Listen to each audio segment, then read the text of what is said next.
Hey guys, Professor Bell, Comic Book University, and Punisher, the Platoon, issue number 5 of 6. All right, you guys know by now, I think. I'm absolutely in love with this series. Garth Ennis is he's all over this, and it's great. So, okay, right now, this small, this is funny. This small platoon, which I only see first and second squad in this. These guys are going back and forth. There doesn't seem to be a third and fourth squad or anything. There's usually four squads. Then again, I mostly know about the Army, so I don't know how the Marines do it exactly. Anyway, especially not during Vietnam. So these guys are walking in this lagoon, this swampy river area, and they come across some soldiers who'd fallen a long time ago. All right, so easily months ago. So like being eaten by leeches and whatnot. I'm like, okay, we got to get these guys out of here. You don't leave a man behind. Even if he's dead, his mom wants to, have something to mourn over. So they're going to try and get some body bags together and try and airlift everybody out. This is just a really weird area for these guys to be patrolling. Lai, she's the crazy chick who's trying to kill all these guys. She sees them. She's out there. She went solo and she sees all these guys. So she calls back. The brother colonel isn't there. So Kwong, the general's son, he's there. And he's like, so what would the colonel do? Whatever. So he just says, send everything you got. and it turns out that Lai lied. This is why I was laughing earlier. She lied earlier. And even though she sees it's just one little platoon, she turns around and she starts acting like it's an entire company that's coming in. So we're talking, Army standards. That's like, what, 40, 80, 120, about 160 people. You know what I'm saying? So they go and send this exceedingly overzealous horde of people with guns in, and they got mortars being lobbed from the distance. It's nuts. It's nuts. Jeez, for crying out loud. So at this point, the guys had to move out of the tree line. Well, unfortunately, they picked the wrong, or to the tree line. They had to move to the tree line.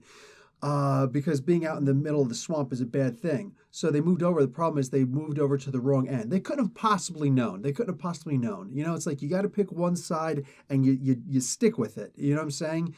Get to one side and try and cover everybody as they're trying to move to maybe cover both sides. Because if one side goes on, over here, then these guys can't get to them to save them. So you can't just split up your party. This is a particularly wide river, and even though they can ford it, it's easy. It's only up to about their knees or their waist, The idea is it's still going to slow you down drastically, and you can't take cover in a swamp. What are you going to do? You know what I'm saying? Go underwater? And even then, bullets don't necessarily stop, especially not, from an AK-47. They don't stop just because they hit water. So when you're in the middle of a swamp like that, it's sick how terrain plays such an important game changer. And even if you've got overwhelming numbers, your entire company, your entire battalion can be picked down, I'm not joking, by one squad. 8 to 10 people can take out, I would say easily, 200, 300 people? Easily. Yes, easily. The only factor that's really in play is, because these soldiers know what they're doing, the play is, do they have enough ammunition to kill them all? Because they will. They absolutely can and will. If they have a superior firing ground, if these other guys are out in the open, forget about it. So they're like, okay, we got our backs to the wall, actually to the river. So we have to get across the river. But if we all just pick up and start running across the river, we're screwed. So here's the thing. Half of us need to stay here and keep on, laying suppressive fire, cover fire, suppressive fire. It's the idea of, make these other, it's what's called fire superiority. Okay. That means you have to send more bullets downrange than they're sending towards you.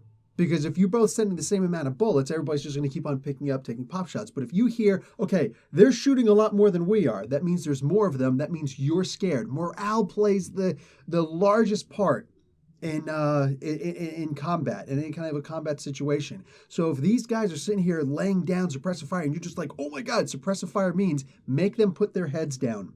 So anybody who moves, saying, oh, I see you, boop, it's not going to be a company-wide effort or, it's not going to be a group effort. It's going to be an individual thing. So some people might be, cover fire movement, but the idea is you got to try and get their heads to go down. Now, on the American side, this is done with the M60s more than anything else, and you will have 2 M60s minimum. Now, an M60 has to be fired in a 5 to 7 second burst. Okay, 4 to 7. I'm trying to remember exactly what they used to say. Like, say it in your head, and it's been 20 years since I've done that. But the idea is, anyway, I think it's like a 7 to 9 second burst or round burst, 7 to 9 round burst. So you're literally like that. And now by you doing that, every time that you let go of the trigger, your buddy over there with the other 60, he's depressing the trigger. So you got and it is the most terrifying sound you've ever heard. I don't care if you're walking and freaking Dracula comes out of someplace just like that. You're like, psh, not half as scary as 2 60s firing at you. That is a terrifying sound. Nobody picks their head up when they hear that. And just there's a whole tactic to doing that. The 60s don't fire first. The M16s fire first because those are just, pop, pop, pop, pop, pop, all over the place. If the 60s fire first, you can isolate that sound immediately. But if you're hearing pop, pop, pop, pop all over the place, and then you hear the 60s opening up, it's much harder to discern exactly where they're coming from. You don't need to know where they're coming from to know that they're aiming at you. Saying that a gun firing this way as opposed to a gun firing that way, oh yeah, weapon, whatever, I don't care. But the idea is like, so they got these 260s. They should be good, right? Nobody wants to charge after you. Nobody wants to charge after you with 260s firing. Here's the problem. One of the mortar shells kills one of the 60 gunners. Actually breaks the 60. Hits the, like, worst luck in the world. Actually hits the 60 itself. So the guy who was running it, he's in half. Right now, I'm surprised these guys are even still alive. The A gunner is okay. The assistant gunner is okay, but he's not doing good. Meanwhile, while the 60 may be down, the 60 gunner, he has a spare barrel. That's important because, I was a 60 gunner in the Army. So I had 1,200 rounds of ammo on me. my assistant gunner, or I had about 700 rounds of ammo on me. My assistant gunner had 1,200 rounds of ammo on him, plus the spare barrel. Okay, he also had the glove. Here, I also noticed they got it looks like an asbestos cloth. At least when I was in the Army, we had a glove, and it wasn't asbestos, but it was a seriously heat-resistant glove. It was a mitten. It was a big mitten. You got the thumb here and a big mitten over here, and it goes up to about your wrist. That's good because for the longest time, I don't really see it anymore, but I had the worst burn on my wrist from actually accidentally touching the barrel of a 60. As I'm reaching forward trying to pull this thing off, I yanked, and I got it almost off, but the back end of it actually touched the side of my wrist. Burnt the hell out of me. So fortunately I had my wristwatch there, so it only got the back part of the meat here, but the front was protected by the wristwatch. And it was one of those Velcro wristwatches to protect against glare. Anyway, oh my God. So they're like, get the A gunner over here, get his ammunition, get all of his belts, if he's got firing, not drums, the canisters, whatever you call them, the trunks, whatever. I'm not going to waste time trying to remember that. The ammo carriers. Anyway, get him over here and get that spare barrel over here. So this guy starts laying down some serious suppressive fire. Now, if you are firing this thing continuously, you're going to melt the barrel. Okay, you will melt the barrel. I'm not joking when I say it will warp. You will actually see it turn red hot. I've seen it before, not on mine. I was an intelligent 60 gunner, but I've actually seen a barrel get red hot from constant fire. 10 minutes of using it the right way, you're good. There's a reason why we do the 5 to 9 or 7 to 9 round burst. All right, it's because, and you see, it just comes to me when I don't think about it. That 7 to 9 round burst, you're doing that because if you just, lean into it and you just keep on firing that thing, you're going to have maybe a minute, if you're lucky, a minute and a half before that barrel actually warps and goes like that because that thing gets way too hot. So even though this guy's firing the right way, it seems to me like he's firing the right way, put it out, put it out, put it out, and give it a couple seconds to breathe. That thing's still getting red. And they're actually showing it on here. The barrel's actually getting red. So they need to change the barrel. It's like the 8-gunner's yelling at him, do we change the barrel? Gonna have to. Otherwise, we don't have another barrel. So, yeah, they changed it out real quick. And it's funny because as soon as that gun stops, everybody else is sitting there like, hey, get that thing squared away. That means, get it working again. And he's like, trying. Like, as soon as that goes down, everybody in the entire squad starts freaking out. Everybody in there just completely freaks out. Like, get that gun back up again. You don't understand how important that 60 is. When you've got that kind of noise, like even if he doesn't hit a single thing, just the noise of that thing, boom, and like the firepower of that thing, and it fires 7.62 rounds, the exact same rounds that the AK-47s are firing. But it's just so much cooler when the 60's firing it. It goes faster and it's terrifying. So just that thing, just boom, boom, boom, boom, all those bullets hitting into the freaking, the trees and whatever you're trying to hide behind. It will mow down smaller trees. It's a terrifying weapon. Absolutely terrifying. The saw never had anything on this. They don't care how many bullets it puts down there. There's still M16 bullets. Who cares? So this thing, forget about it. So when that thing goes down and there's no 60 firing, that's when these guys pick up and they start moving and they start coming after him. So they're saying, listen, the front half, the first squad, you get across the river. Okay, we'll lay down suppressive fire. We'll lay down cover fire for you.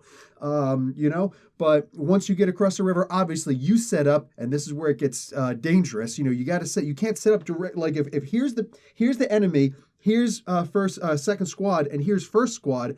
When they start trying to lay down the suppressive fire while these guys start running, what's going to happen? You're going to hit your buddies. So you actually have to go, and they didn't say this there, but you got to get across and move to a side, and you have to see that one while there are bullets coming at you from behind, hoping that your buddies are still alive to protect your back as best they can. And in the meantime, as you're running, you're looking, what's the best way? What's the best direction? Because directly in front of you is simply not an option. It's not an option. You know what I'm saying? So you get across, and as you're running across, before you even get there, you're looking, where's the best fire? Where's the best place that I can set up shop so that I can start, returning fire to get my buddies to be able to come across also. When you're in the middle of the freaking river like that, that is terrifying. That is terrifying. So this was a fantastic... How long did I talk about this? You know what? All of these videos for this comic is just... I get into it. I'm there. You know what I'm saying? Not in Nam, but I wasn't in Nam. Duh. I'm not that gray. But forget about it, man. Like this... This was so good. This was so good. So, of course, the brother colonel comes back from talking with whomever he was talking to at HQ, the headquarters, and he comes back and he's just like, okay, our people are returning, they're talking back to us. And it's like, it turns out it's not like this, but they still have to listen to lie. So the brother colonel gets on there. He's like, okay, make sure everybody knows, do not keep following them because you don't know what they set up. And if they would have kept following, you would have lost a bunch of people. You would have killed these guys. You would have killed the Punisher. All right. But the idea is, and he's still Frank Castiglione. He's not Frank Castle yet. This is still his first tour. So he says, stop, only use your mortars to chase them. You know what I'm saying? So start lobbing mortars. And, man. And I got a funny, scary, stupid story about mortars, man. Just real quick, since I'm on the subject, I was thinking about it, is, what do you call it? There was one time I got to actually lob a mortar, because I don't even know what the MOS is for mortar operators. But we were walking around, I think it was Drum. I think we were in Fort Drum, New York, when this happened. Just a bunch of us in my squad were walking around on base. And, in training, and we're not really supposed to, but we're infantry, so screw you. We'll do what we want to do. But so we did so many things that were stupid, but this was actually knucklehead, bonehead stupid on my part. The guys go and say, hey, you want to lob one since you're here? Hell yeah, I want to fire off a mortar. Let's see what this thing's all about, Because these guys are literally just, you know what I'm saying? Let's see where it goes. They're not even like doing measurements or anything, calculations, see where it's supposed to go. So I get, told first, like, okay, here, this is how you do it. And he drops it in, he like gets up, he drops it in, and he brings his hand, like, here's this big, tube where the mortar goes in and obviously comes out much faster. He drops it in and keeps his hands going straight down the side, and then goes down and puts his hands inside his K-pot, his Kevlar helmet, to, block off his ears so it doesn't, he tries to save his eardrums, even though I'm sure he's got earplugs in. We all had earplugs in. You got to have earplugs in. Even just if you're firing M16s, those bullets come near you screeching. I have some hearing difficulty because I actually took my earplugs out a little bit too soon.